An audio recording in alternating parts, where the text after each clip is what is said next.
All right, yo, so welcome to the second episode of the Spose podcast. I am Spose, and here's the theme song for the podcast.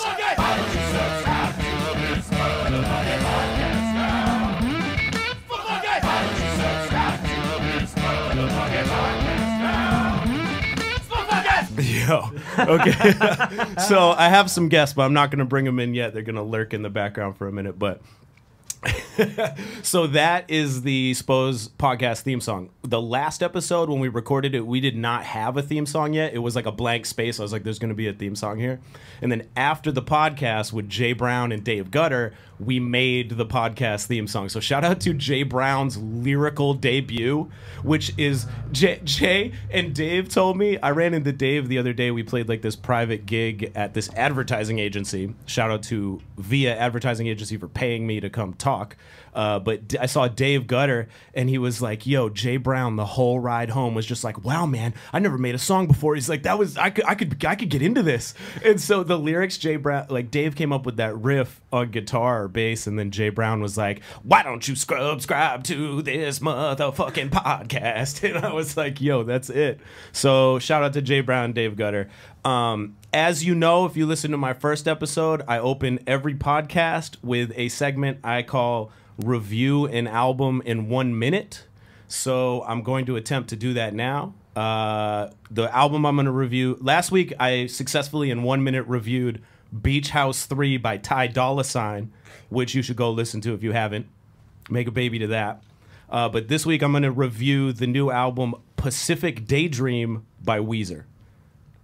Hang on, I gotta talk to Siri. Siri, set a timer for 1 minute. Okay, here we go. So, Pacific Daydream by Weezer is okay. If you like Weezer, obviously you know their first two albums, Pinkerton, the Blue Album, are fucking amazing, and the rest of their catalog is not as good.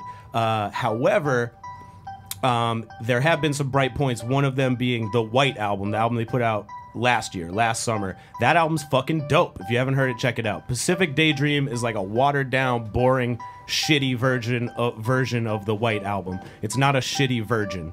It's a shitty version of the White Album. The last two songs, however, the hooks on those are monster. Just like every Weezer album, the hooks are pretty good. The details are proper nouns. It's never just a guitar. It's like a Mexican Fender, and so it's cool. It's got all that, but like the guitar solos suck, the songs are forgettable, and my review of Pacific Daydream by Weezer is go listen to the White Album by Weezer instead, and that's 1 minute. All right. So this week, that's the second time I've successfully made it through that. I feel like I could have done that one in 40 seconds. That was an easy one. All right, so hang on, I wrote down a description.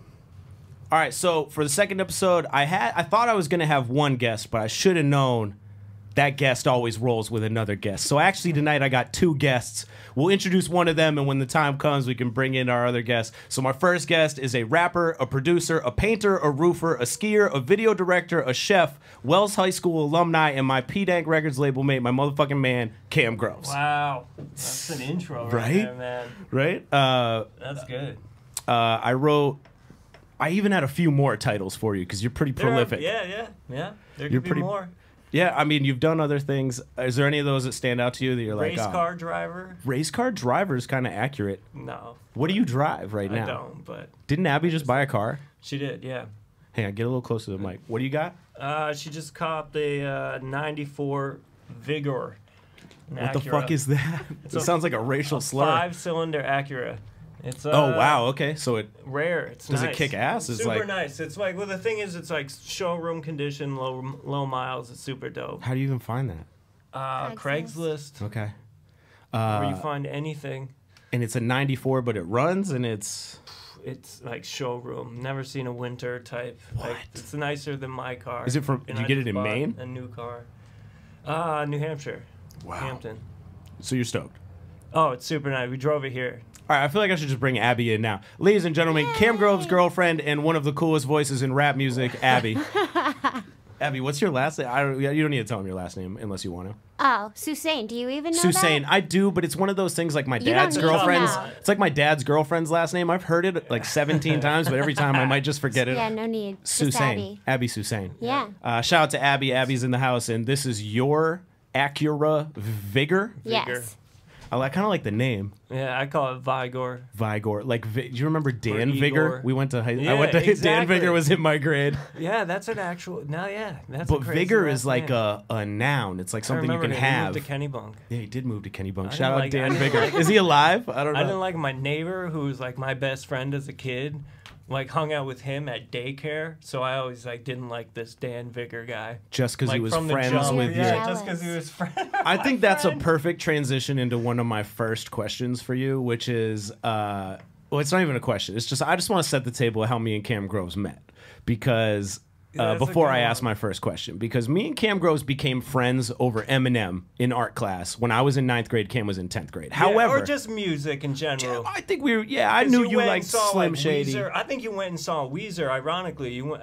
I believe it was Weezer. You went to a Weezer concert. It was like Yeah. your junior year, maybe. Yeah, Or even no, your before that, it sophomore was- year. I think it was my freshman year when we Could have been. I don't know. It was art class though. But we went to high school and together at that's Wells High kinda School. Where like I thought that was cool, and I knew you were into music, and I liked music. And I knew so. you had been to see Eminem, which is still to me one of the holy grail like early, yeah. artists. I saw him like first run. Where'd you see him? Guilford, New Hampshire. Oh yeah. on What was the, it called? Great Woods is what it was called then.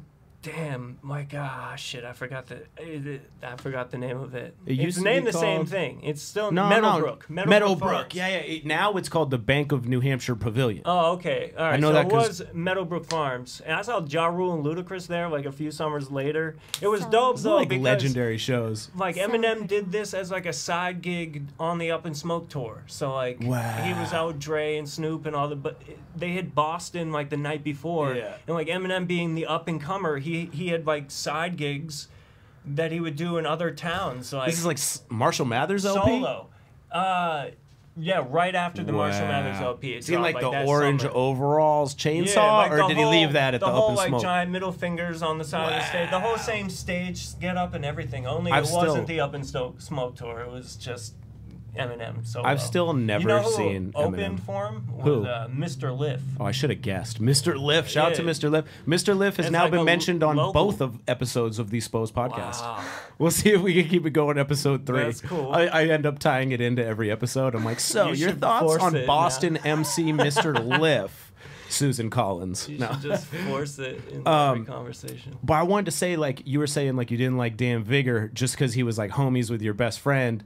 When I met Cam Groves, it was because I moved to Wells from Sanford in 5th grade, and Okay, Cam was yeah. in 6th grade. And in Wells, junior high is 5th, 6th, 7th, and 8th grade. Mm-hmm. So I moved in there into 5th grade, and right away in Sanford, this didn't happen. Like, nobody was like kissing, touching, dating, anything. I moved to Wells, and everybody's dating. Yep. Everybody's like dating people. And so Feeling right up. out the gates, this chick, Meg Manning, shout out to Meg Manning, was like asked or wrote a note through some other chick asking if I would be her boyfriend. And I was like, or she asked if I'd go out with her. And I remember writing back, I have to go to my dad's this weekend. Like, I can't, what?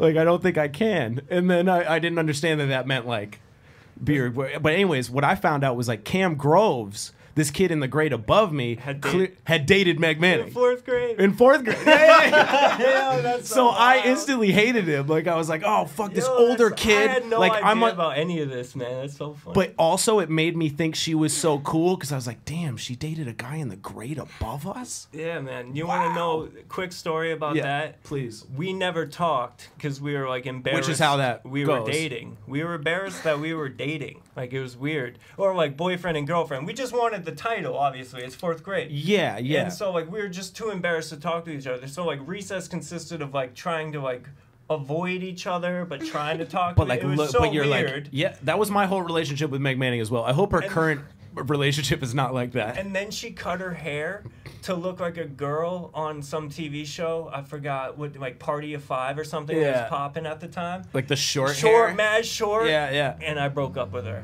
That was enough. That was enough. I've told Abby the story too. Oh man, I Abby, just do you think wasn't that's a feeling dick there. move, or is that like an I just acceptable think reason? it's a little kid move. Fourth Well, I grade. mean, he She's was a being little kid. little. He's in Yo, fourth grade. shocked the shit out of me. She went from like having long hair to like a crazy, like almost different person. Oh, and the worst part is she's thinking like this is gonna be fire. Like she's showing up to school with it like to impress.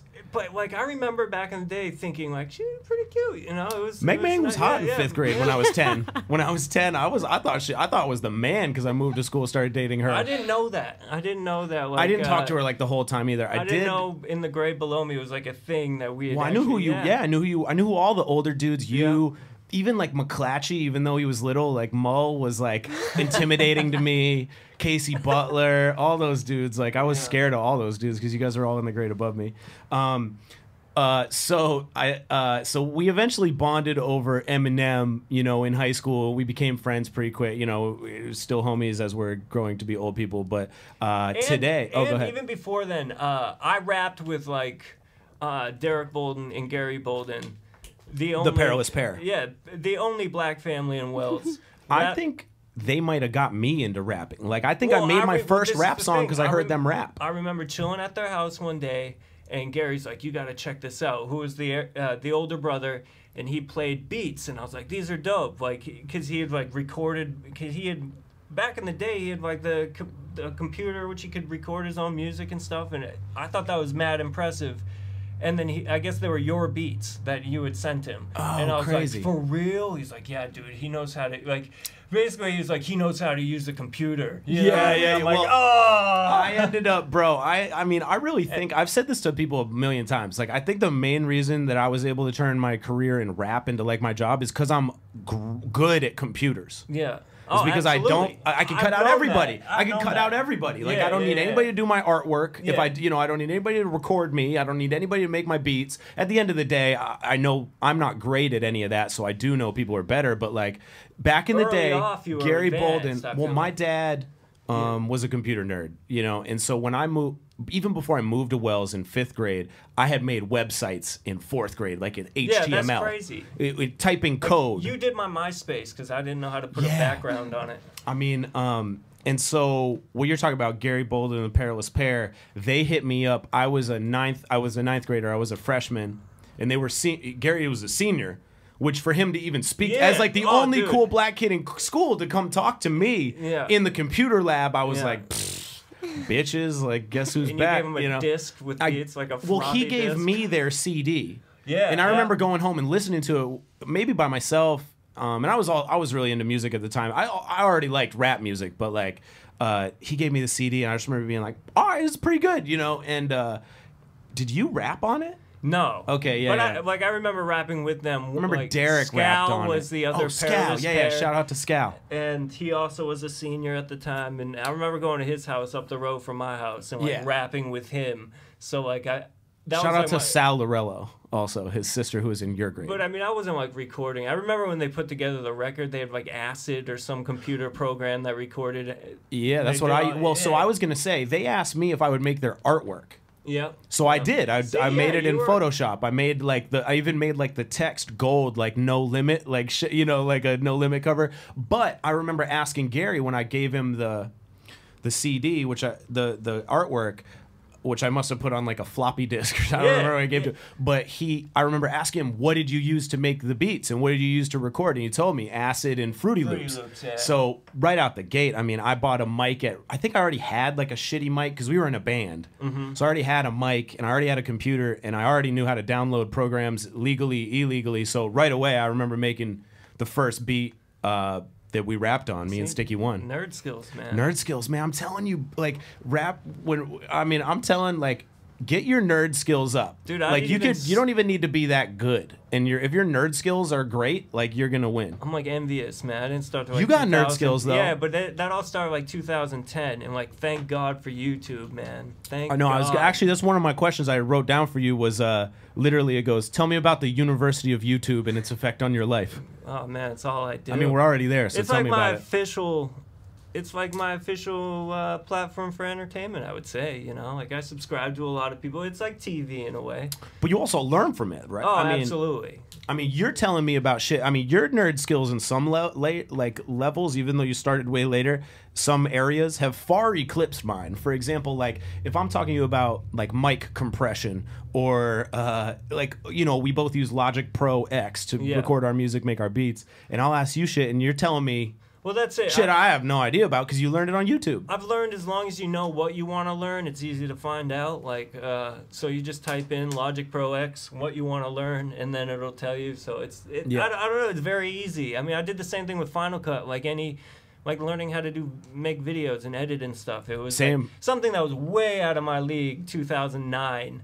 But like kind of wrapped my head around slowly and knew I wanted to do it. So I mean, a Mac made it real easy. I feel like that made it.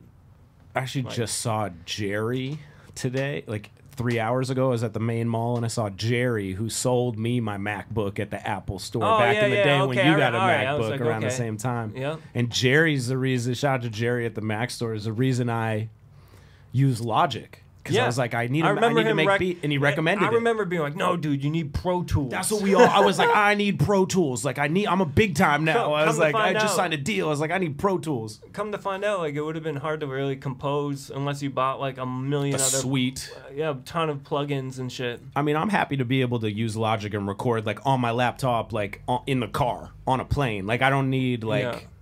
Interface. But what was I going to say? I actually looked on the University of YouTube when I wanted to know how to put out a podcast. I was like, I literally typed in, I was like, how to put podcast on iTunes. Like, I learned how to cook. Yeah, talk about that. You're a chef. I put that in your inclusion. Somewhere in, I'm going to say like 2012, 2013. I don't know exactly. Why'd you get into cooking? Well, I mean, I got into cooking because I met Abby, who knows a lot about food and cooking. We started going to like nice restaurants and stuff, and became like foodies in a way, I guess. How do you know about food?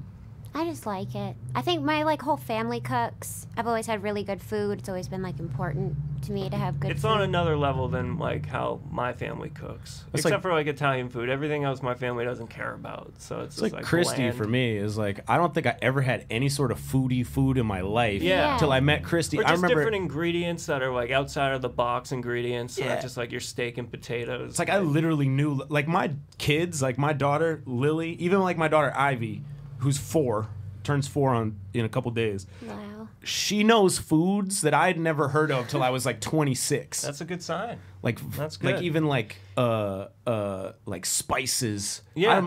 You know what is she's always like, "Oh, there's like a word to describe food that I still don't comprehend that they use all the time." Umami? No, I know what umami is because I had umami burger out in LA okay. and it made my mouth orgasm. But the what is the? She's like, it's not tart. It's just one of those like words that like I forget. I'll try to think of it. But yeah, I just, mainly to say like I grew up. My mom. Shout out to my mom, and even if she listens to this, she will not be offended when I say, because she knows it's true. My mom was a bad cook. My mom did not cook us great food. She tried. She cooked us dinner. Yeah. It was edible. It kept us alive. Yep. But there was you know. Outside of Italian food, my household was kind of the same. Everything else was mad bland. Oh, come to find out it was mad bland. I mean, there was plenty of it, so there's nothing to complain about. Yeah, we ate, so I'm not like complaining about that. But like, so Abby, I think, and Christy are the reason we now. But it's a good like art form. I do look at it as any other craft. You know what I mean? And it's pretty neat. You know, that and I enjoy doing it. I enjoy eating, like, there's something about, like, eating food that, like, makes you weak. I don't know. I've gotten now where I've gone to a restaurant and, like, eaten something and, like, literally have, like, shakes. Like, crack shakes, so good. Yeah, it's so fucking good. I was just eating something the other... Man. Sometimes I'll tweet some shit. Man. Like, the other day I tweeted, salt is so good. And I literally meant it so hard. I was like... Or sometimes, I don't know if it's just getting old or, like, you respect things more. You took shit for granted before. But I don't know. There's more... I don't know, we've been going to the steakhouse in Wells, which has always been like the underrated, be-all, end-all of restaurants in Wells. And it's just so fucking good, man. You probably get like a stick of butter served with your lobster and steak, but it's like the best shit. Like, again, you leave there like weak. You have to like lay We down. went like 3 weekends in a row. It's like it's almost like doing drugs. Shout out to the steakhouse, to anybody who's never been to Wells and been to the steakhouse. To describe it to you, it's an institution. It's always been open. It's always closed on Monday. There's always a wait. This is what I'm saying. It opens at 4 o'clock, right? It opens at 4 p.m. 4 and o'clock, immediately at 4 p.m. it is slammed. You cannot get in there without a wait. They got a bar. They have 2 bars just to serve the people who are waiting. Yeah. And you get in and it's bomb. Shout out to the steakhouse. I have another question, but before I say, what do you like to cook? Like, what are you into cooking? Well, I'm really good at Italian food. Like, I can make good sauces and stuff. I like barbecue. Yeah. I like any low and slow braising stuff. I don't know. Abby can make them like soups galore. Yeah, what do you like to... Abby's really better than me. Like, well, I'm gonna be honest, she really is. He is like very by the book, and he's a perfectionist, so everything comes out like perfect and consistent. I'm just like throwing shit in a pot. But that's because you have the instincts. That's like Christy. Yeah. It's like I need to follow. I can make it bomb if I'm following the recipe to his Right. T. You just have the instinct. Dude, Yeah. same reason why I know Logic really well. Where like I'm not the most successful rapper, but I know Logic pretty well. The program, not the just rapper. because I feel like it's all the program Logic. Just because I need to, I feel like those steps mean. I don't know. I was good at math. I think it's a math thing. Yeah, that might be right. I'm awful at cooking, but just to say, I've been over your. Basically, the way me and Cam Grove's friendship works is every like couple weeks or months, I'll hit Cam Grove's up out of nowhere, and I'll be like, "Yo, mind if I roll through? Want to smoke a blunt?" I show up 15, 20 minutes later. Or I hit him back an hour later, like, yo, not gonna make it. You're not Can't get the kids to sleep. But most of the time, I hit him up and I roll through. Yeah, mad consistent. I roll through and we hang out and we basically talk like we're talking now. But like, you guys always have some sort of dope food that you either just ate or you're making, and I've sampled a lot of your dope shit. Yeah, Abby can throw together some shit like real fast, from scratch. Like she has that instinct. So dope. They're just to point this out. I don't know if this is gonna come through on the podcast, but there's like my office where we record this is right on like a corner in like a town, like a small city. It's technically a city, in Maine, and so there's cars outside. So I apologize if you can hear like rednecks trucks. I was gonna turn the mic back this way. With you, just come a little closer. Give him. Don't be afraid of it. Get a little NPR on it. You know what I'm saying? Scared. There we go. So you're talking about a steakhouse, talking about Wells. Currently, our town is embroiled in a scandal. It's like a newsworthy scandal. The scandal is this: if you're, I'm sure you have no idea about this if you don't live in Maine. So the mascot of our school was the Warriors. We were the Wells Warriors, right? And the logo is like a Native American head with like a headdress on. And so basically, it became accused that this is racist. I like this. Where you're going? This is because it's been said that this is racist. And I like this is in the podcast. This is so good. Bro. Perfect. Yeah, like I'm not. I feel I've been wanting to talk about this, but this is like the perfect outlet. And I don't think I've seen, like, you'll weigh in on stuff every now and then. Like if you're friends with you on Facebook, like you'll weigh in your take, but your take's usually pretty good. And it's like almost like fuck your take and your take. Yeah. So what is your take on, and Abby, you could weigh into, obviously you didn't go to Wells, but we've talked about this. Have we? Well, no, Abby and I talked about What's your take on the controversy of the Wells mascot being racist? And I'm late to the subject because I saw that you posted tweets and replied to tweets, and I didn't really like pay attention to what was going on until like my nephews play football in Wells, or my nephew does. Actually, your sister is how I first heard about it. Yeah. Okay, my sister's all like, fuck that school for even thinking that. It's just because they lost. And, like, I like to play devil's advocate with my sister. I like to, like, and she's your sister, so you're like, yeah. But, like, I don't know. Let's put it this way. It's always going to be an issue. This was an issue before. Like, someone's going to see it as an issue, these things. So what do you think? What do you think happens? Like, should they change the name? Or the logo, or what do you think? I think if they have to, it's not a big of a deal as people want to make it out to be like, oh, we've been the Warriors for... Like, I hate tradition. Me too. I see, like, over pointless things. I get, like, traditions that are good and, like, have meaning and, like... And there are very few of those out there that we have in our... Pete and Christmas, the only tradition I like. I just think, like, there's a lot of, like, pressure and there's a lot of, like... stupid meaning that adults put to tradition that like really like otherwise no one would even recognize. You know what I mean? It's stupid. I 100% agree with you. So like if they changed the name to like something else, it would be fine. I don't It give would a be fuck. like, yeah, I really don't. Like, it wouldn't so matter. Oh man. If like again, I don't have kids, so it doesn't bother me. And like the problem really lies with the people like my sister who have kids in the same school that she went to, and they were known as the Warriors. So for it's whatever that fucking matters. You know? I mean, My even thing Sanford, is, the next town over, changed. Go ahead. They did change it, right? Change it to the Spartans, who Oh. massacred a shitload of people too. But what were they? the Redskins, which Okay. is way more Oh, offensive no than the way. Right, Warriors, and which is where, vague. This is where the argument gets gray, and I like to see in any argument. I like to see this is my favorite part of any argument is like the gray part where it's like, all right, Redskins is clearly way more offensive than a Than Warrior. Yeah. The Cleveland Indians clearly has like a cartoonish, what could be taken as a racist cartoon version Yeah. of an Indian, whereas the Wells Warriors has a pretty accurate Depiction of, what is it, a silhouette or Of a, side. well, it's almost like a side shot. sketch of a Native American in a headdress, Yes. which we are now having like Yeah, a police chase something's outside going the down- office. Something's Sounds going down in crazy. Sanford right now. Sanford is very exciting. We'll wait till this goes I'm by. gonna pause. We'll pause. So Somebody still set going. something So, on fire. yeah, they're like, the podcast is going on. Burn down the other mill.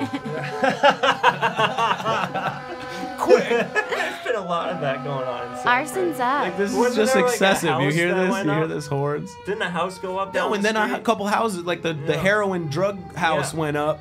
Island Ave? Did Island that Ave turn out popping to off. be like a crack house? I don't know what That's the. where you filmed I'm Awesome too, right down Yeah, it was right on outside the of block. that house that burned down on the block. Like that was that's the hood of Sanford, which is still. Don't you love a that? tame Yeah, hood. the hood in Dover. Oh yeah, exactly. So my take on the whole thing is, fuck traditions, get the fuck over it. Everybody's acting like, oh, warrior pride, warrior class There's of no 76. warrior pride. It's like, bro, we Okay. all went to this school. None Right. of us cared that We're it was the missing some Warriors. facts though in this like for the podcast. Sure, yeah. There's more facts. For the podcast, our town was built on like taking Murdering out Indians. That's what I was gonna say. And, like, It's a- fucked up to name your school after the people you murdered. And, like, It'd be like if there's a a lot town of in people- Germany and they're calling it like the Durmstrang Jews. And, like, it'd be are like you- the name of the school. It's like how can you come into a literally, if you listen to my song "Take You Home with Greaves," Yeah. I talk about how there were tens of thousands of Abenaki, Wabanaki Native Americans in this area, in York County, Maine, all the way up to Norridge Walk, which is near, there's a festival there now near Waterville. Yep. The Great North Festival is there in Norridge Walk, and in Norridge Walk, all the way down the coast, was Native Americans. And we came here and we murdered every single one of them. See, we were taught different. We were taught in school, like, we have the Garrison House around Wells, which Yep. has been moved, but if you, like, wiki Wells, that's, like, one of the things that come up. Was the And Native Americans attacked? that Oh, attacked right. us at the Garrison House. Why And, did they like, attack us at the Garrison We had House? the refuge from the Native Americans. Yeah, we've even rewritten was the a- history. It's like, okay, well, how'd you get there? How'd you kick them out to build the Garrison House in the first place? You Yeah. killed a bunch of Native Americans. It's funny because my buddy Mike, our buddy Yep. Mike, lived there at Shout the out to Garrison Mike. House I for a almost little bit. invited Mike to be on this podcast because I was like, oh, Yeah, I should he'd be invite the a homies. good random guest. Yeah, would be yeah. nice. Well, I just try. I find the dynamic with like a couple people. I feel like I like more than just like. But I think there's still more gray area to this where it's like, all right, so like a lot of people want to say we named our school this, paying homage Yeah, to like our respect. terrible history, which all right, you could see it that way. And then like you could also like then you have people what I think is an interesting argument is like there are a lot of like teams like the Celtics or Notre Dame and those Irish Or the people. Bonnie Eagle Scots. Yeah, those people don't seem to give No, they don't shit give a fuck. whatsoever.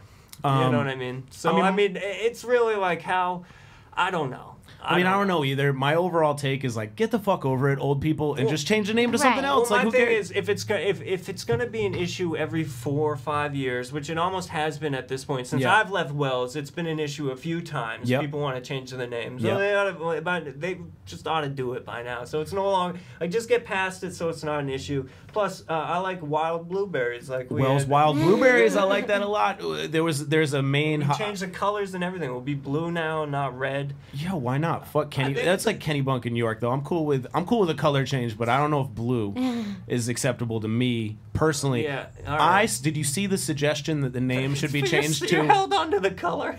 Yeah. Fuck. I'm down to let go of red. It's just got to be a different color than blue. Okay. Is what I'm thinking. Just All because right. York and Kenny Bunk, which are on either Well, side it's of us, almost like a purple. Wild blueberries, they're almost purple. it could be purple. I'm cool with that. What was I just gonna say? Oh, have you seen the suggestion that it should be renamed to the Wells? Yeah, I saw that meme. I think that is fucking amazing. Yeah. It's a picture of a well. It's the most, And it's just, and I was like, hashtag dig deep. Like, let's go, you know? So anyways, moving on. Saves the whole thing, man. Dig deep.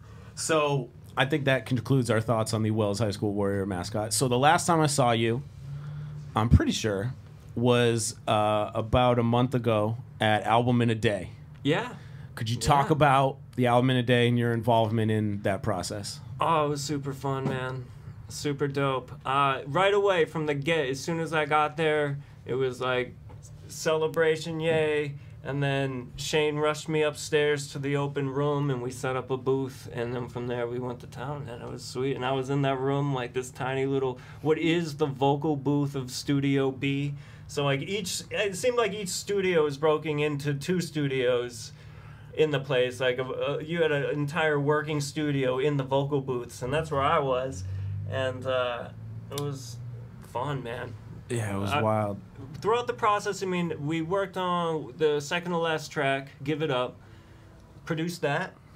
It was my first time being able to be like, yo, man, can you play this on Talk guitar? about producing that. Like, people have heard it. I mean, I've never had access to music. I work like a loner in my room, like a hobbit, just sitting there, fucking. Time out for Yeah, time out. our sponsor, the Sanford Fire Department. Man, it's popping tonight. It's hot. The block is hot. So yeah, I started producing that record. Oh, you had done breaks earlier that day before I got there. Talk about that. So I just chopped up breaks on a sampler and have like a drum pattern going that I was gonna build off of.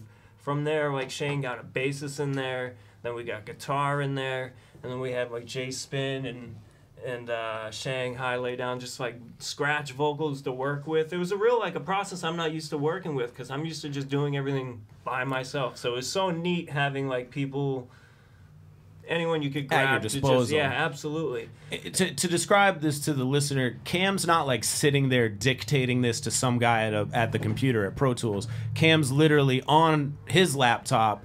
Recording people saying like, oh, you're like, all right, you're good to go. Chopping up the files because Cam and I both use Logic, so Cam did Give It Up, produce that in its entirety, and I'm going to say you recorded all of us. Yeah, a lot. Like I did a ton of engineering for like I don't know. I recorded a couple Sarah verses. Just verses for various songs on there. Not all of them. I mean, a lot of those verses you would record it downstairs. A lot of your verses you would record it downstairs. But I recorded my verse on Give It Up with you up in the... Oh, and I recorded a lot of your features, the Shanghai, the song afterwards, Shanghai and Boston Kyrie? Yeah, I recorded those verses. Oh, did you? I didn't know that. Or at least Shanghai's. I got like restless because I had to write a verse. Meanwhile, I'm trying to write verses for... I Can't Get Mad. Yeah, song 2. Which was called Organ Jam. Yeah, All day we knew it as Organ Jam because it literally came from a jam. Man, it was hectic because I was trying to write that, which is hard to concentrate while I'm like cutting verses for other people. But luckily, B All was there, and he's kind of an engineer. He knows Pro Tools. So I'm like, yo, dude, hop on my computer. Just hit R for record, space bar to stop, delete if you need to. Here's a new track. And I'm like, I'm going outside, smoke a blunt, and write some fucking... And this is about midnight.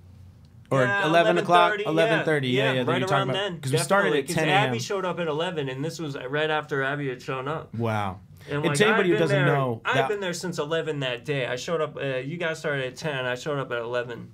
Your arrival is on video. Oh, it was yeah. See, from the start, like I said, as soon as I jumped out of my car, I had cameras in my face. Because Jay Brown was filming the whole thing. So, funny. one more thing about the album today. If you don't know, we October 6th we recorded a whole album in one day, starting at 10 a.m. and we went until about 5 a.m. the next day. And the album's called Humans. It's out right now, Spotify, Apple Music, iTunes. We're gonna put it out physically in a month or so. But the last thing you did, because you were about to leave, I'm gonna say you were about to leave, and I hit you up and I was like, Groves, I really need another verse on this record. The thing is, I'd been so focused on this song, Give It Up, throughout like all day. Pretty much, not all day, until I started recording. Like once I had finished it and like bounced all the files and uploaded them to Dropbox. Like it was a lot of I never nerd touched skills that song. being flexed. I never pulled that song into my computer. You were the beginning and the end of that song. Yeah, yeah. Like it never came to my yeah. computer, and that was one of the only records that never came through my computer, which I appreciate because I didn't have to do anything. Yeah. You know, Well, it was like I just spit the verses. I just uploaded everything, and from there I started cutting a couple Sarah verses. You do a verse on that. Where would I be without you?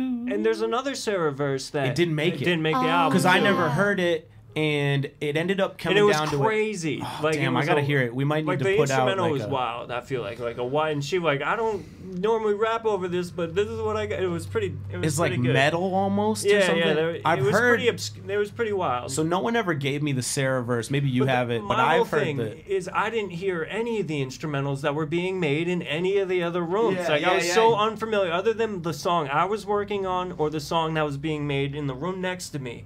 I hadn't heard shit, like nothing. That's wild. So like you're like, I got something in Dropbox. I need you to write to. I'm like, oh man, I'm so tired. Well, and you're in the zone. You know, you're Yeah. and for me, maybe mentally, I'd been separated into 1,000 places Yeah. all day. But when you're, I think for everybody, they were kind of in their departments. That was what Yeah. you were working on. So. But yeah, the end of the night was fun. Like it was just Abby and I up there in the tiny little vocal booth, and I'm like writing words down, trying to get this like 16 down for that song. For I Can't Get Mad. And then I don't know. I think I took like 20 takes to get it like recorded, because I'm used to like memorizing all my shit before. Like I'm not good at like reading off the pad. Yep. Or anything like that. And so you And stopped by my booth where I was, which was like a guitar amp area on your way. You're like, yo, I did it. I'm Yeah. out. And I was like, yo, thank you. I must have been in the middle of, I don't know what track, maybe at the Halo I was working on. Then, dude, when you had me like, when you showed me the instrumental, I had it up, and like Jay Brown was in the room. I'm like, dude, I don't know if I'll be able to do this, man. I can't think right now. You know, I was just like wired from all the staring at a computer all Yeah. day. And then I just started writing, and I remember the last thing I did before I left was after I told you I saw Jay Brown outside. I'm like, I did it. 'Cause he was there for when I started writing it. He's like, would it be easier if I left? I'm like, man, it doesn't matter. I don't. I usually you know. don't write with people there. Yeah, well, it's easier when no one's there, obviously. Yeah. But like, it doesn't really matter. I write with Abby all the time because it's. Yeah, I it's don't. Second I write. nature. It's like singing in the shower or whatever. It's not a big deal. That day was one of the times that I wrote with people in the room, like at the motherfucking Halo. I wrote that verse with Jay Brown and DJ Rue standing right there.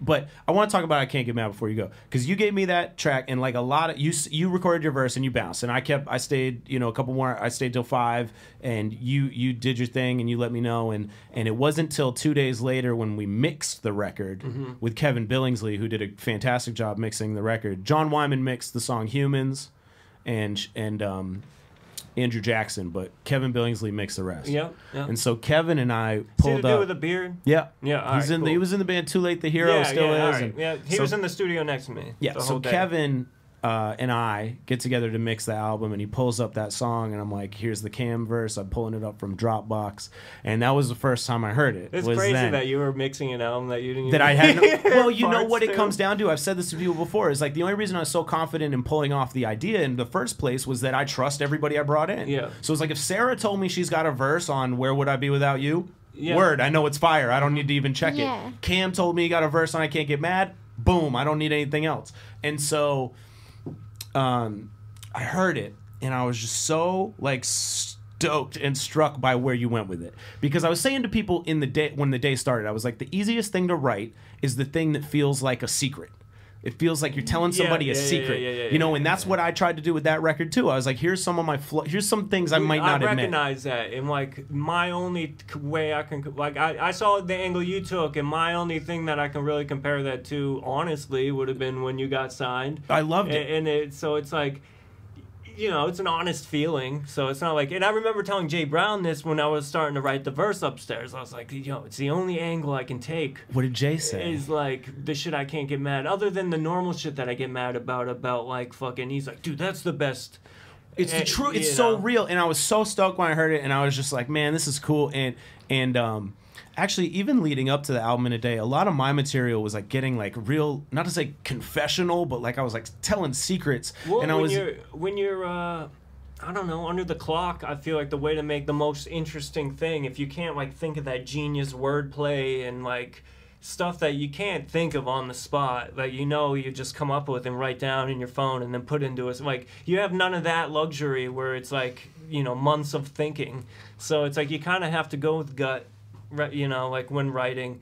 I remember talking to Sarah about this, and when I was recording her, she kind of had the same feelings, because she wrote like 2 pretty lengthy verses, and that's where the one thing I wish I went with. I wish I kind of just stuck it out and spent an hour more on that verse and like wrote another 8 or something, made it even I wish longer. you had 2, only because I bullshitted for like one of my things that pissed me off about the album was that I couldn't change things after. Yeah. Because like when I went into mix and I was like, damn, I'm like rambling. We for haven't like talked about the album. Well, that's the best. Yeah. Well, that's what I'm saying. I haven't seen you since the album in a day. What did you think when you heard the album? Oh, I was stoked, man. Super stoked the night it came out. Just like the effort and the experience made like the first listen like so joyous, and then every time after that I could just like listen to it like regular music. But that first listen was like almost like a celebration listening to it. By the time I left, I had caught wind of like a couple songs, but it was so neat the fact that like I hadn't heard like a few of those. None of those verses that you had written after I had left. Yeah. A bunch of them before I had even left. Because we were, I mean, we you know, I guess this is the case for everybody that day, but like we intersected for parts of the day. Like there were parts where we were in the same room, but for the most part we're separate, you know? Yeah, I stayed hidden away in the upstairs vocal booth pretty much all that, like outside smoking cigarettes. I didn't do anything. Yeah. Well, shout out to the Halo for being spacious enough and being so big that we were allowed to spread out and have our space and have our own worlds. Then I think like I was really, if I was more proficient, I would have been able to knock out more than 1 track that day. But like I was just so stoked that like, all right, this one's gonna make it. I just wanted that give it up to make it. Like basically, if that was my only contribution of the day, I would have been just fine with. Well, just the fact that you drove it all the way home, it was like this track's done. It was such a relief on my back too. When you told me you were doing album in a day, like I don't know how many months ago you told me February. You were planning on it. So I mean, even on tour, I think you were really talking about it, and I remember like, it would be dope if I get like a feature on there. Yeah. It'd be even doper if I could produce something on it. Well, I'm so glad you did, and I really encouraged in the previous emails leading up to it, because I was sending emails to everybody, you know, like 35 people copied on the emails being like, yo, if you can record, like if you have a MacBook or a laptop and an interface, if you can record people, bring it. Like, please be able to. I showed up with a whole suitcase, monitors. Well, that's what you said in the video. When you show up, you're like, I got a whole studio in my backpack. I'm ready to go. I'm like, I want to get on this, and I want a feature, so I'm going to come with shit. That way I'm not like short-handed. And I have the means to make my whole song right now if I need to, as long as I have a desk, you know. It came out so good. Well, I'm actually down the line. I'm trying to, and I've already talked to Darren and John about this. I'm trying to do a podcast at the Halo with everybody who worked on the album, most of the people. Yeah. And just have a little, you know, leave all the mics on and see what, you know, get 10 mics and or just have the conversation going song by song. Yeah, you could go song by song and bring people in too. That way it's... I was thinking about even having like a Siri timer on like, all right, we got 10 minutes. Let's talk about Humans. Yeah. You know, the song. I like it. I wanted to talk to you about you and I have toured the country many times. I'm going to say 4 times. Yeah, 4 times like full tours, and then we've done a lot of like flying jaunts and we've flown to Wisconsin and Chicago. Oh yeah, I mean I get back, and that was pretty much a tour. the I'm Awesome tour by plane. By plane, yeah. Well, I mean, we've By done a bunch label. of tours. We've had the greatest, we've been picked up in limos and driven to the Westin, and all had separate rooms. And then we've stayed in the van overnight. Super 8. The Super 8 or the Red Toledo. Roof Inn or whatever, And so we've seen it all. I want to talk specifically about the tour we did this past summer. Talk about your experience on that time, tour. Man. Well, this was our third, that was my third or fourth real run out there. Talk about it in comparison to van. previous tours, I think. Yeah. I don't know if you guys just have it down better. It just seemed to go a lot smoother. That and all right, I was making more money. I don't know. Yeah. Merch helps. Yeah. When you're selling more merch, it's way more gratifying being out there and putting in the work, because it's a lot of work. We lug a lot of boxes, and there's a lot of setup and tear down, and then off to the next city. It's and a we don't have, strenuous. It's a real even our the week I was with you guys was a pretty. There was the longest jaunts in between runs. I feel like. We were leaving after the shows, which is so rugged, and getting to a hotel room by 4 o'clock in the morning, and waking up by checkout and making it to the next city for check-in. It gets pretty. Where you barely have time to stop for lunch and stuff, and only can do gas and pee and plan that stuff out. It's pretty, it's daunting. But this time went smooth. I don't know if I knew it was just I was in it for a week, so I knew that wasn't very long. I looked at it. I haven't done it in a while too. You've been on a few tours since my last one that I went out with you guys, so that I was really anxious to get out there and rap. I had all my own set, so it was dope. Turnout also was bigger.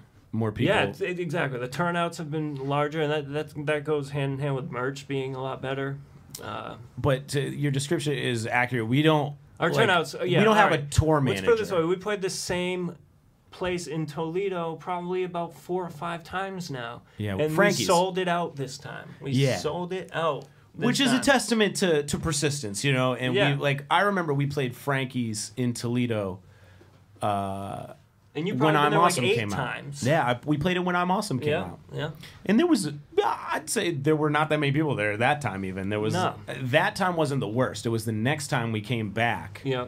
On the that tour first leg with was a tough. Toledo sucks. That first one, I think Also. the first major tour we did by van, by ourselves, 6 people, 15 passenger van, all our shit, city to city. I think it was rough. November. It was December. It was December. It was cold. We left right after Thanksgiving. It was so rugged. Looking back, versus a summer tour where I wore the same white T-shirts every day. You know what I mean? What did you really wear? In Towards the an end, orange vest. in an orange vest with no sleeves. Your character, Slim Pickens, who may or may not be of any affiliation with you, but this dude Slim Pickens showed up on that tour and kept us all I think this is the most crucial thing about touring, because touring is like having roommates on crack. It's imagine you have a roommate, but your 3 years of living with that roommate is smashed into 2 weeks because you're all in each other's space. You're all who's not pulling their weight, who's not paying rent, and so it's all. And you, I think I've gotten better with that. After the You've first gotten way couple better.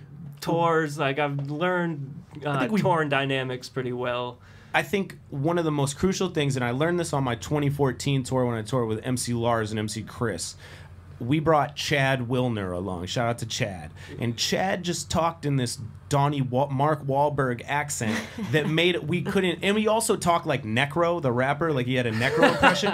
And the two of these things, and him rolling backwards all the time, kept the whole vibe chill. We were on tour for 2 months, and we got robbed, and Chad saved the day the whole time by being comedic funny. relief, man. Slim Pickens on this most recent tour, we were dying. Just dying, laughing, having such a good time because of Slim. It just cuts the tension. I wish I had started earlier. It wasn't until Kansas I saw the vest. Yeah, it was at a rest stop. Cam walks in a rest stop and sees sees what one man might have considered some tacky rest stop. Orange tethered, well, it was torn sleeves, but tethered, torn denim, where the sleeves what is are that? cut off. Fringed, yeah. And it was fucking amazing. And you put it on, and you must have worn it the whole rest of the tour. Well, it was a lot of it was because I was working on the Orange Groves EP at the time. That's and right. So orange was a pop, a color scheme. I was, Did you Caught perform my as eye. Slim one night?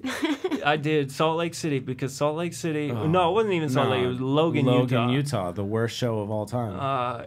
The promoter there. If anyone followed our Twitter at the time, holy shit! Yeah, fuck that guy. You definitely remember that one. He paid us the next day, so everything's okay. But like, yeah, that was an unenjoyable experience. But it was such a bad setup. We were playing like a Legion Hall. There was no. It was stage. supposed The to be sound at a was real shitty. venue. The venue had been changed 3 times, so like no one knew where the actual show was. I talked to like friends in Salt Lake City, and they're all like, "The place was closed," or like they. Yeah, well, I mean, it's like and, I've learned my lesson. Like, if I've never heard of the city, Yeah. I'm not playing there. Yeah.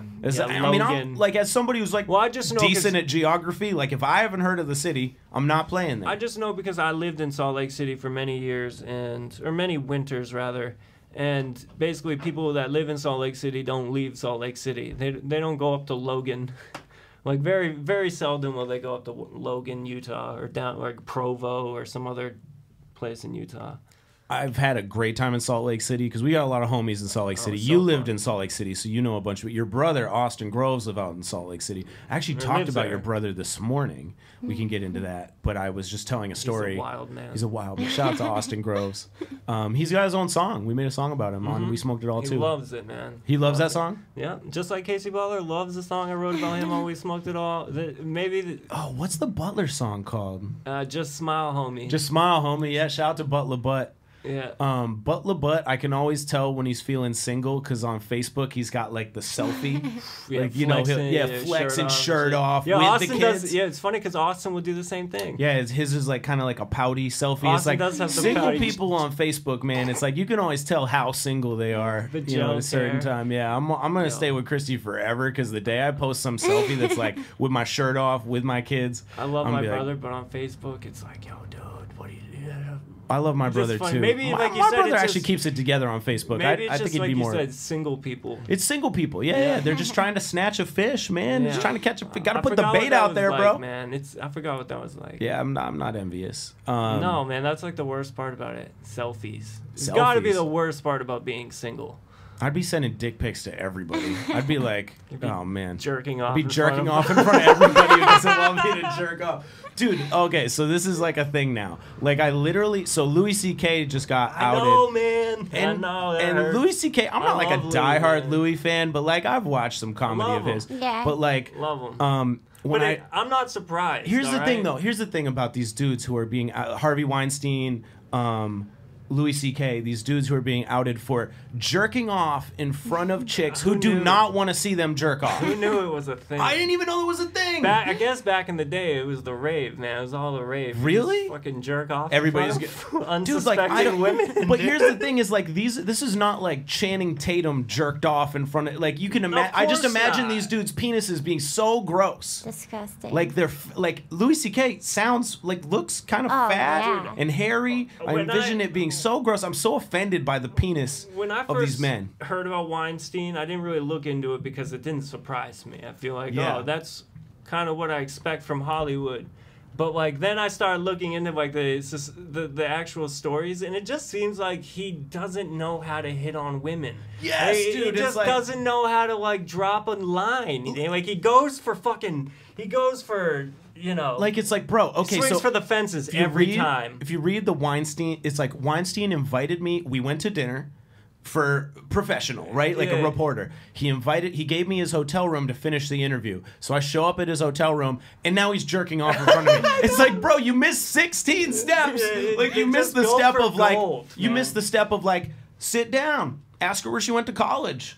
You know, Oh. make a joke, hang out with some of her friends and be funny to her friends so she's endeared to you. Oh, now she's attracted to you. Now she says, hey, Harvey, jerk off in front of me. It just Please. seems like he goes for gold every time, and not once did it ever No. really worked out What for a him. loser. Abby, any interest in men jerking off in front of you? no, It's Cam. You're I attracted don't to Cam. understand it because, Well, I mean, I do it. You know? Yeah. but not in front of me.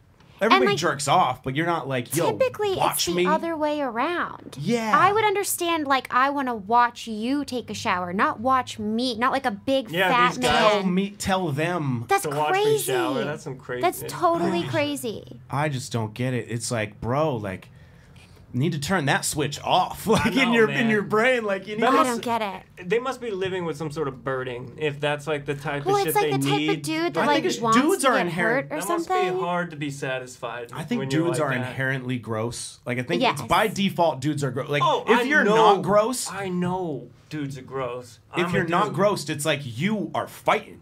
You're overcoming I'm a the dude. urge to be gross. I'm a dude with the internet, so my Yeah. grossness is tested on a All daily the time. basis. I could get as when I'm gross as I alone. want. I could be Yeah. out jerking off in the street right now, but my mind's telling me,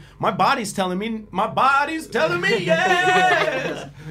But my mind's like, hey, Dude, don't do might it. be some consequences Yeah. if you go jerk off in front of people in the front street. of a woman. Also, what if your penis looks gross and now they think you're disgust, like just lowered you down like a couple levels. It's tough, man. And I like Louis C.K. That was the first one that really hurt. Yeah, that's it. All I these think we're gonna see some. accusations.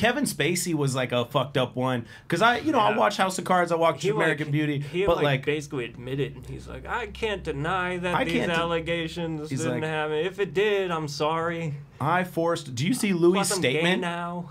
Louis put out a statement. Did you see this? No, No. I didn't. Oh my god, I don't want to paraphrase, but it's actually like kind of strategic because at this point Louis is in career saving mode. Like, what can I Yeah, do 'cause to save my everyone's career? dropping him. Everyone's dropping him. He's like, what can I do? So this statement, which I imagine he spent many hours in the past 24 hours typing, The cool thing deleting, is trying to make it right. I'm stoked he wrote it. I'm sure his publicist didn't write it. I bet he wrote it. With maybe aid from his publicist. Well, but what are comedians good at? They're good at like getting in an awkward scenario and like disarming everybody, and that's the vibe of it. Is like he basically says like the stories are true, is what he says. Really? Yeah, he says he's like I forced names all the chicks. Wow. And says I used my power over them. They were fans of me. I'm a big comedian. They want a shot. Yeah. So I knew they were fans of me, and I basically used that opportunity, my power over them, to jerk off in front of him. And he literally goes, he literally goes, hang on, I gotta pull this up. Hang on, let me see. He goes, these stories are true. It's in right out there. He goes, the power I had over these women is that they admired me, and I wielded that power irresponsibly. I learned yesterday. Oh, wait, what does he say? He goes, this is what he says. These stories are true. At the time, I said to myself what I did was okay because I never showed a woman my dick without asking first, which is also true. But what I learned later in life, too late, is that when you have power over another person, asking them to look at your dick isn't a question. Like, he has power, which is a real, like, that said, fuck you, Louis, stop jerking off in front of people. What a fucking douche. Like, you know, like, get some self-control, and your career is probably over, but, like, you were funny, and I don't know. I like that he says dick, I just the don't word understand. dick in here. It's just so weird. And I understand how like women don't want to come out because they're embarrassed by being shown a penis. But think how much more embarrassing it is for Louis to have to like. It was like if they just came out, which I think you know what I think these women have came out like a while ago, and like I saw like Nick LaValle, our friend Nick LaValle, posted on Facebook today. He's like, check out this post from 2015. It was him saying, "So we're all gonna let this slide." So like. So these allegations have been out there. So it's like people care now. Yes, people which care is good. now, Which is good. I was telling my wife, I was like, but well, they didn't be for whatever reason. They didn't before. But people, think about it like if there was like an abusive dad, right? And he lives in this house and he has like 15 kids and he beats the shit out of all of them, right? And DHS shows up.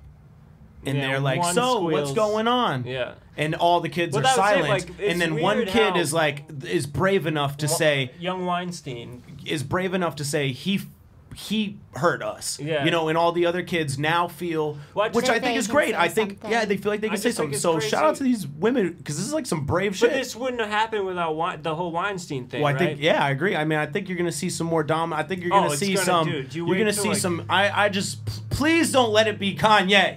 Please don't let it be Ye. Dude, you're gonna. I feel like this is like when the Zumba list was out, and you're just gonna like. It's just like that. It's funny you bring up the Zumba list. I just wanted to relate this back to what you were saying. I can't get mad because you talk about being basically like I got a record deal. You're like I gotta admit I felt a little left out, and I was thinking about how a flaw of mine that like when you got some success.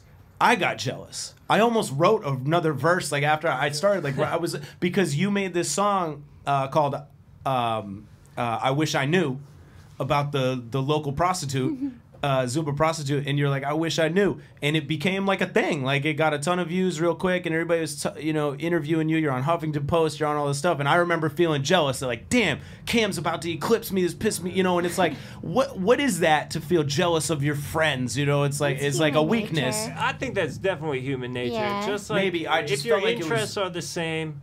I mean, it's a complex feeling because you want success. Like I know your success equals my success, so like I'd be like, And it's vice shooting versa. I don't think I myself- could see it then. I would be shooting myself in the foot to hope you didn't succeed. You know what I mean? So it's not it's not that. It's just like you wish you had done. It's more like I just think it's like human nature to like keep bettering yourself. You know? Yeah, and it is on you. It is like it boils down to you and not the other person. You know what I Yeah. mean? That's all it does. It's funny because essentially that was your idea, the whole Zumba thing. You just told me I knew you like grow up to be perfect if you wrote something about the prostitution thing. And like I don't know if you had any idea which like you kept it pretty vague. Like you should do. Yeah, I you think it was should just a do text. some- It was like you a, did "Yo, just you text could-" me it like Yeah. your listening's part. You may have been just joking like. Yo, but this you is crushed great. it, and then the video. And then I'm like, you're right. It is perfect for my persona. Well, you're and my very great at on-topic songs. Yeah. You're great with the details, and then the video for that ended up being just unbelievably funny. And this was during like the Grovenistic, where my like persona was very single, Misogynist, Yeah. second album, jerking Groves, off in front of women. which is not funny. Don't do that, kids. So I just wanted to acknowledge that jealousy of friends, which I think is like a reality, And I mean, I even felt it with Shane's song last year. Shane's popping off on the radio, and I think maybe you and me feeling jealousy about it. And it's like, but at the end of the day, I think We all want the same thing, I think at the end of the day, there's nothing to gain from jealousy, and that's kind of what I Can't Get Mad is about. Unless it's motivation. Yeah. Right. Oh, yeah. Which I think you can't is let key. it get the best. Like you have to keep it in perspective too. People It's have just like crippling jealousy though. That's Yeah, like yeah. as long as you go make a song that day, you're good. Yeah. yeah, you can't let it like I don't know take over. Yeah, it's just eat you up. envy is a tough thing. Envy's tough. It's just, real, Like, I mean- it is like the song though. You just gotta like turn that into Can't get mad. motivation. And Just like get better. otherwise, if you're gonna make you worse, then you lost. You know. I what got I mean? a couple just things I know you're interested in. I want to try to get like succinct thoughts on these things from you. So no more than like a minute on these things, okay? Okay. Anderson .Paak. Love him. I was aware of him like back when he was Breezy Lovejoy. He was Wax's drummer. He was featured on a couple Wax songs, I feel, or Dumbfounded songs on the hook, and I just thought he had like that dope, soulful voice. And Amazing. talk about his, because you were like an early adopter or like an early fan of him. So to see his success, talk about Malibu, talk about No Worries. I like Venice actually. I like Venice a The lot. first His first like album. solo as Anderson .Paak, and I think No Worries is such a good. I like Knowledge, the producer, and Malibu was so dope. I think it was really long. I think it was longer than it needed to be, like to be like a critic. But like I think it was. There's so many like good moments on that album. Where would you rank? Okay, would you if you were? When did Venice come out? Like Probably 2012, 13. So maybe? we're talking top 5 albums of the 2010s. I think Malibu was up there. Whatever year Malibu came out was. It was And I think I made one that of the bigger last records year. of the year. It may have been last year or a year before. I put that in my top 5. Would you put it in the top 5 of the decade? Perhaps, but it's not like a rap album. It's definitely an I'm R&B. not saying rap, but it's just like albums in general. Albums. Yeah, perhaps. I think artist-wise, he is. I don't know that he's had his major. He's come really close to having this big, like, as big as The Weeknd or as big as, like, I feel like he's waiting for that. That moment hasn't come for him yet, where he's Which is cool. The Weeknd big or someone else. Bro, who would have thought The Weeknd would end up being that big? I mean, I remember listening to You The mean Weeknd. like YG's huge right now? Like his shit's super, like, new album out, real poppin'. I don't know, like, I feel like Anderson's .Paak weird. He's weird because like No Worries was out on Stone Throw. Yeah. It wasn't out on Atlantic or whoever he signed to. It's not major label, Which it's is kinda dope. indie. So like he's an acquired taste. I feel like most heads think he's well, obviously respect him, but In your top 5 albums of the decade, would you put Malibu? yeah, Okay. maybe, yeah. My Or next, at least artist-wise, definitely I put Anderson .Paak. yeah, New yeah, artist of the okay, decade. yeah, sure. Another thing, It's tough to put together a body of work, even if you're all like well, that's what I super think is talented. cool is that you the know what I album mean? is good. Yeah, but Malibu was super dope. I like But No Malibu- Worries. I really like No Worries. I probably listen to No Worries more than Malibu. Super good. If you haven't heard it, it's No with an X. Yeah, Like knowledge. NX Yeah. worries. Tell me your thoughts on the following: the United States Postal Service. Oh man, you know how I feel about this. It's the people don't know. I think it's Abby Liz. useless. I don't like government. I'm not a big fan of like government jobs or just government in general. But it's. I don't like now with email and stuff. Not a big fan. Although I use stamps.com all the time now, like to send out CDs and like T-shirts and shit. And the mail or the postal service picks it up, so I can't complain. So at least that's a right convenient on my service. front door. I don't have to go anywhere. But I hate like the post office and shit. You think it needs to be closed? I just think we, privatize that shit. It's already half privatized. Abby, what do you think about the Postal Service? I think it's cool. Yeah. I'm down. Yeah, I agree. Podcasts. You listen to a lot of Love 'em. podcasts. Tell me your favorites. Oh, Your Mom's House podcast with Tom Segura. Okay. And Christina Pazsiski or whatever her last name is. Can't pronounce it. Suzanne. Comedians. I listen to a lot of comedian podcasts. So Bill Burr, Doug Stanhope, my favorite comedian, Chris D'Elia. Is that And the that's- Vine dude? Yeah. Dude, I guess he got, he's I know him he's from the Vine. I don't know. I've he's never heard so the podcast. hilarious. His stand-up's really good, too. Like, I like his special. Oh, I that think I just have came seen out. some of his stand-up. And he's hilarious. I listen mainly comedian podcasts. Who's your And Game of top Thrones. 3?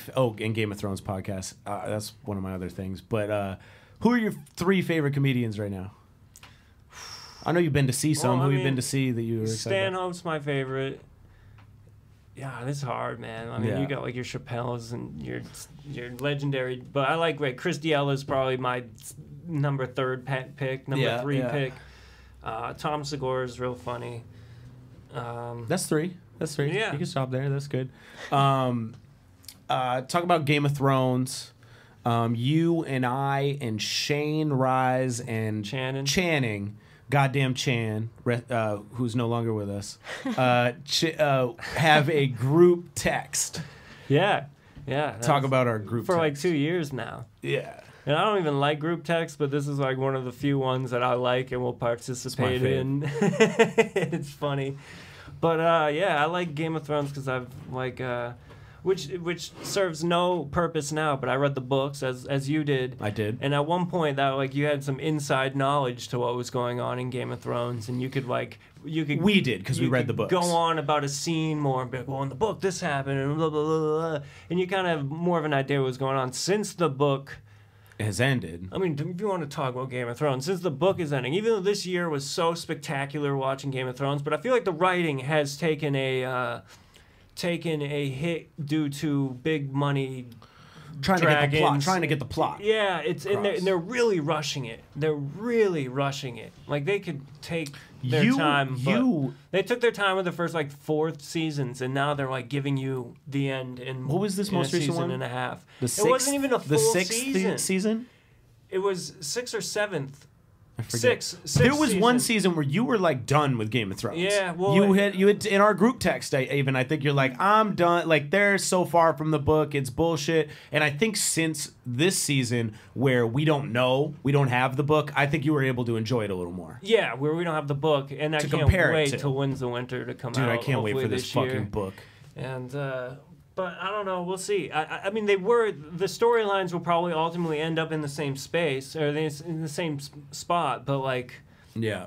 I don't know. I feel like the journey is like the big thing with a big book like this or a big series. Like they're really rushing the last. They're not even giving you full seasons. They're giving you like 7 episode seasons. These last 2, which isn't even like a full season. Yeah, no, it's super short. But they knew like ahead of time how many hours they wanted to tell the story in, and they were really rushing the end of it. Well, I mean, they know what they had to get to at the end of this season, and they must know what they have to get to at the end of next season, and they're really unconcerned with the pace of how they do it, I think. And however, best TV show of all time, I like it more than any movies I've ever seen. Yeah. I've seen some cool movies, but like, that's the cool thing about TV right now. Movies are like 10 hours.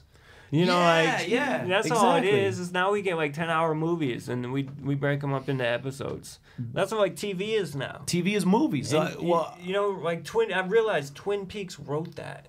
I don't know if you've seen Twin Peaks, that old. Well, yeah, they were the first. I've never seen Twin Peaks, but I know what it is. The first like season or two of Twin Peaks was like the first like Breaking Bad almost. Like it took like, they were written in the 90s, but it was like back when every TV show like was began sitcoms and end in the within same this episode. Yeah, it became serialized. Yeah, it was the first serial. Yeah, exactly. Before we get out of here, I think we just recorded a whole podcast. Pretty much, I think we successfully did it. Before we get out of here, I want to talk about your discography, and I want to talk about what I ranked as my top 5 Cam Grove songs. Okay. I wrote this down on a piece of paper yesterday while I was at dance for our daughter.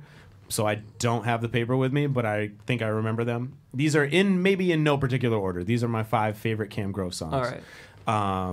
And some of them hold sentimental value to me because I'm your homie. Mm-hmm. So I'm going to come right out the gate with Stand Still, which is the first real Cam Grove song. I ever wrote. An iconic song to me. Still, to me, some of the best bars, best lyricism, best details, and like just defined you as an MC and as a character. Stand Still. Mm-hmm. X Games, which I obviously loved when you would perform it on tour with our friend Christina Contagion. On that long tour we're talking about. Actually, the tour we're talking about, if you go look up the Spose video, I'm Done. That's all recorded on that tour. Somewhat Awful, definitely Winter. That tour. X Games, one of my favorite songs. Earlier in the trilogy of X Games was a song called I Know What You're Doing.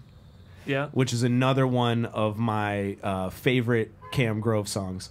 Another of my favorite Cam Grove songs is, and I fucking forget what it's called. It's on the new record, Orange Grove's EP. Baby Blue Plaid? No, that's on the last record. Oh, the new record. The new album. All Good, maybe? All Good. I Am All Good is, to me, like a new peak for Cam Grove, a new bar for Cam Groves. And what was the last one? I had another. Pinata.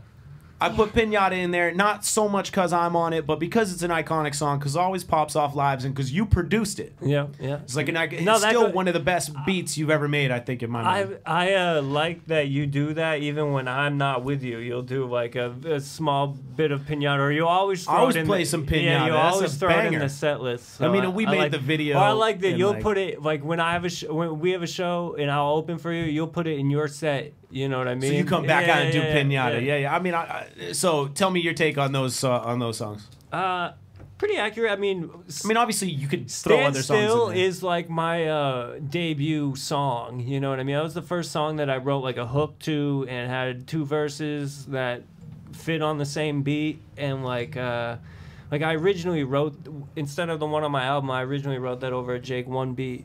Talk about the recording of that.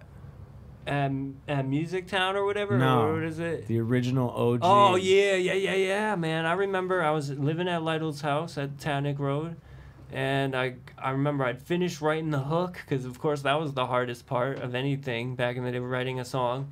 And as soon as I finished the hook, I remember calling you and being like, dude, do you have like a computer or a mic or whatever you need to record? Because I had no idea how to record. I think I was vocals. living in Wells at this point, out behind the steakhouse with Christy. It was when I first met Christy, I think. Mm-hmm.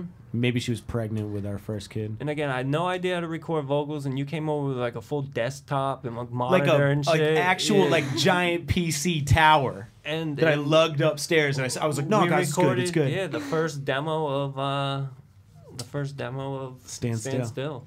Which again, that song I spent like those verses I spent months on. You know, that's why they were so just bars on bars, because it would be like all my thoughts, all my rhymes. Of, Well, it's almost like your whole life leading up to that it's point. like people say with their first album, it took their whole life. It took my whole life to write that one song. Yeah.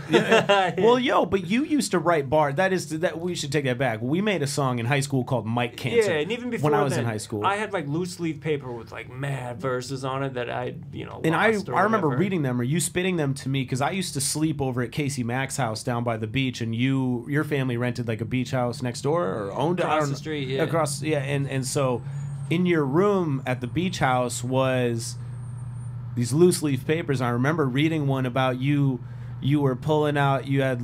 I think the lyrics. I remember them vaguely about clothes on the floor, and Well, you were pulling out of Irving or something. And I was like, these details. I didn't know you could just rap about you, Yeah, and that yeah. was good enough. I was at the time still trying to, like, make myself sound better than I was. Yeah. Every rhyme. Yeah, I remember you always saying that about the Irving line. Really, always Yeah. stuck with you. Just stuff familiar, stuff that was familiar at the time. But yeah, a lot of those bars about like shit on the floor, I used in like work. Hate My Job. Hate And My we Job, wrote a it all in one. legendary I Spose remember and like a Cam Grove couple song. of those bars from Loose Leaf. I remember like a few of those, and I put that in Hate My Job.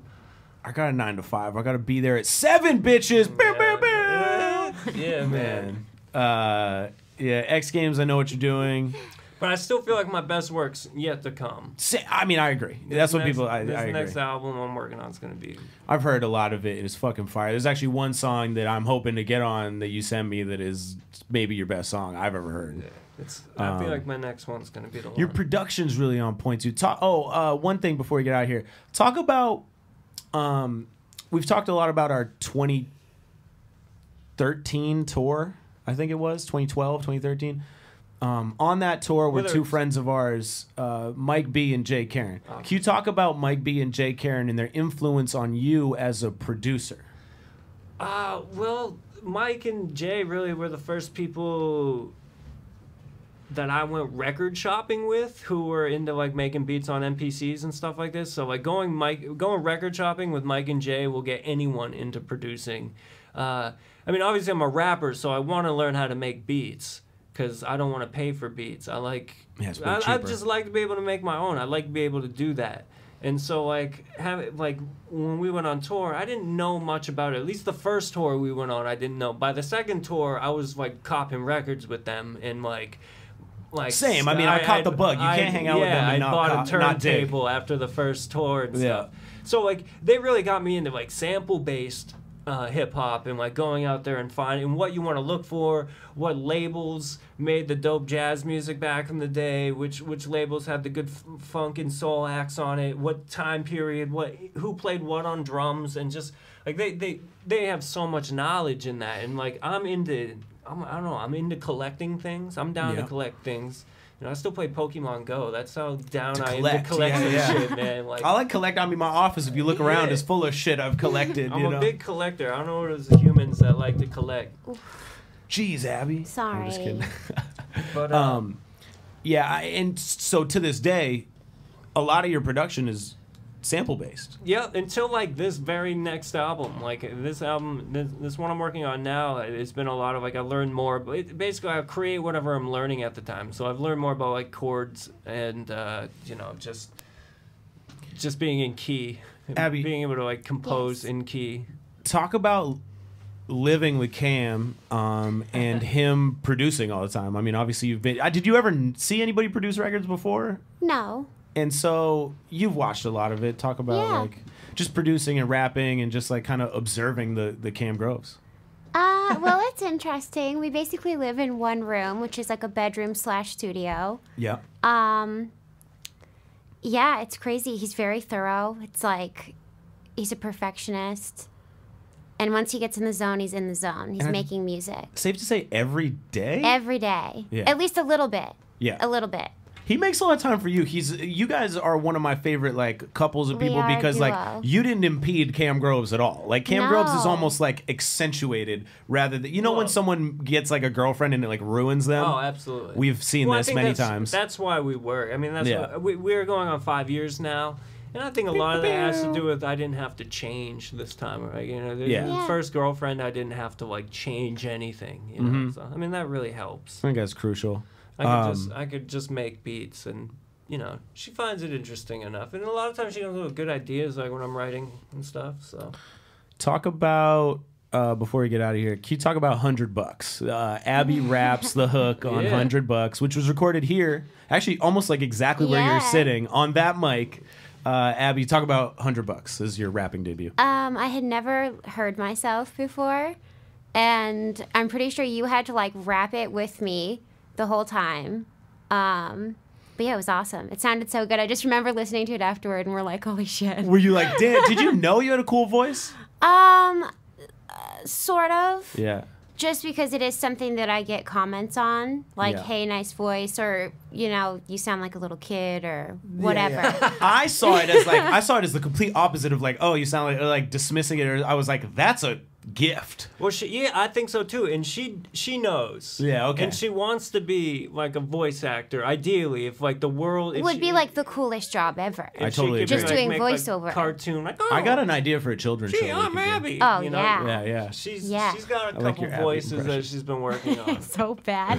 It's either wicked high pitched or he's like, like I'm some sort of bitch. But you crushed $100, and then talk about the video. We did a video. The video was awesome, and I think we were all scared because I don't necessarily like to take pictures or be on camera. She doesn't have Facebook or Instagram. Yeah, she has no Facebook, no Instagram. I actually not jokingly call her Facebookless Abby. Yeah, which is perfect. Which is Her phone doesn't really take good pictures or anything. So yeah. she avoids cameras. Not that she's like some Which is hideous so monster. silly. No, it's like No. she just like doesn't, which is great.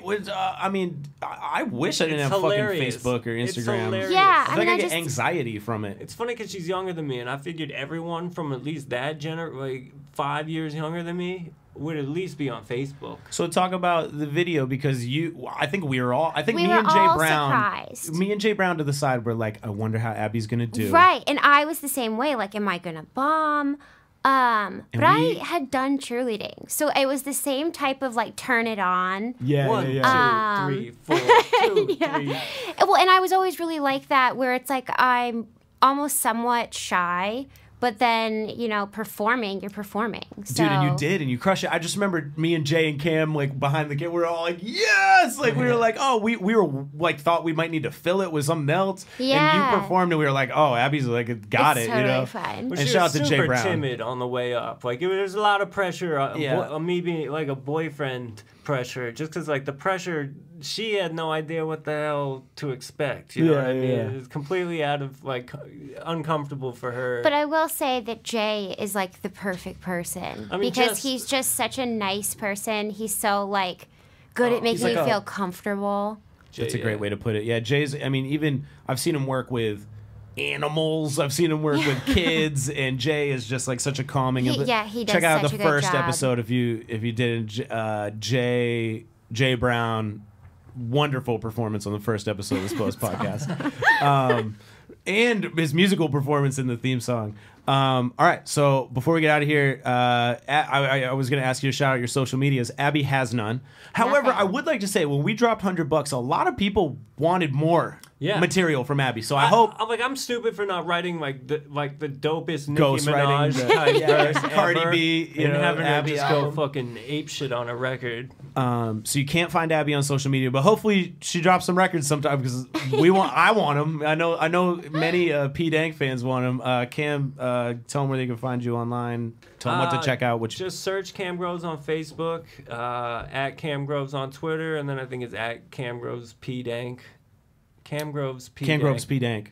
on Not to be confused Instagram. with some chick named Cam Groves who gets You mad beat every me. time I tag her. She beat me Whoa. to Instagram. Bitch. There is a Cam Groves. Yeah, she's a girl. That's from Florida. awesome. She's a girl from Florida, and she got mad that I had her. I beat her to Twitter, and she like contacted me on Twitter. And then 2 years later, I tried signing up for Instagram, and bitch got my Instagram name.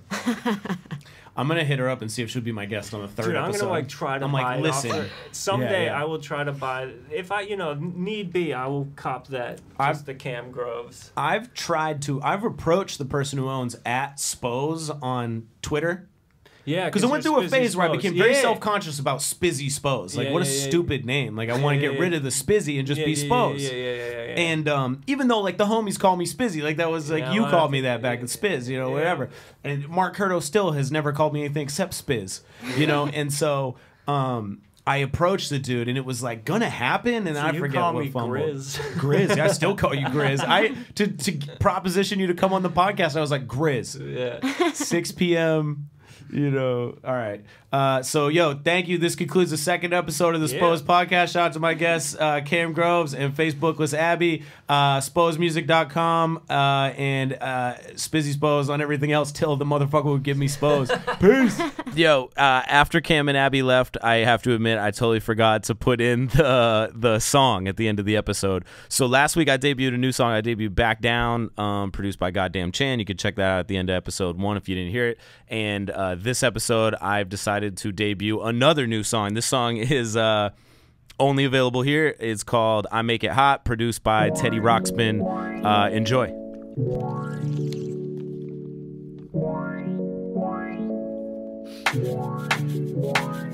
I make it hot like DJ Jazzy Jeff and Fresh Prince in the summertime. I make it hot like Nelly.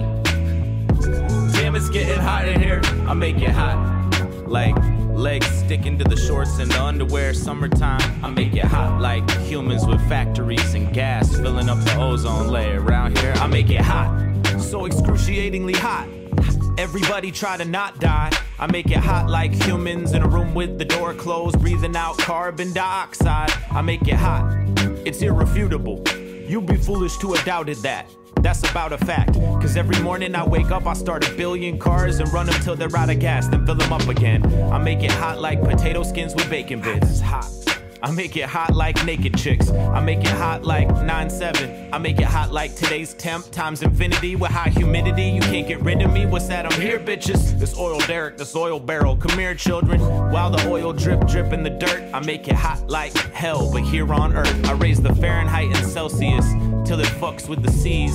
Like me, and then they rise like my friend Shane's name, like Lil Wayne's third album. What's that? 500 degrees. I make it hot till it smells like sparks. I make it hot till the ice caps melt like hearts. I make it hot like a 5-layer dress with a corset. Make it hot till the beach is at your doorstep. I make it hot like gunshots and gun wounds, guns after shooting people. I make it hot like microwaves and macro waves and toaster ovens and ovens. Oh shit, I make it hot like a 4th floor apartment with no AC, 80 degrees out. I make it hot like my rhymes, but this is a song about global warming. I make it hot like you walk outside and you instantly start sweating. You're like, oh, damn it. I make it hot like you're in a space shuttle looking for compatible replacement planets. I make it hot like the factory in China where they make shirts.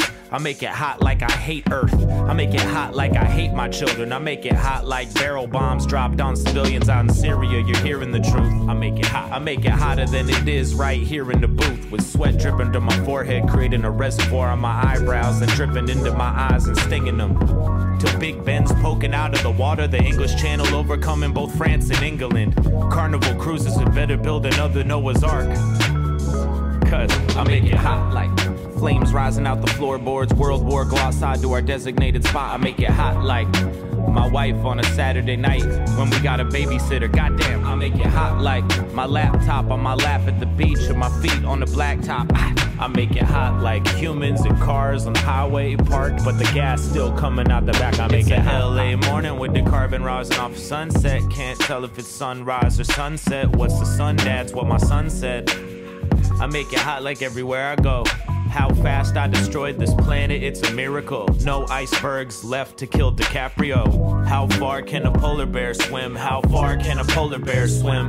Who's gonna drink the Coca-Cola in the Christmas commercial when the polar bear's gone extinct? Who cares? I make it hot, hot, hot, hot, hot, hot, hot, hot, hot, hot, hot, hot. It's too hot, hot. Countdown 10. Smoke stacks in the sky. It was like he been parked in the same spot since it was 8. Drill bit hit the bed, rock around 7. Cracking trying to get to the 6-6. Make it hot like Jennifer Aniston 9. Everybody panic and they head for the hills in 3, 2, 1. But you forgot about 5? No, 5 died. It was too hot. Sweat Sweat dripping off his legs, sweated through his tube socks. We didn't start the fire playing on the boombox. It was hot and deadly like Las Vegas for Tupac. We just don't get it. Human race to the finish. Hey, it's like we just don't get it. Hey, hey, I make it hot, hot, hot, hot, hot, hot, hot, hot, hot, hot, hot, hot, hot.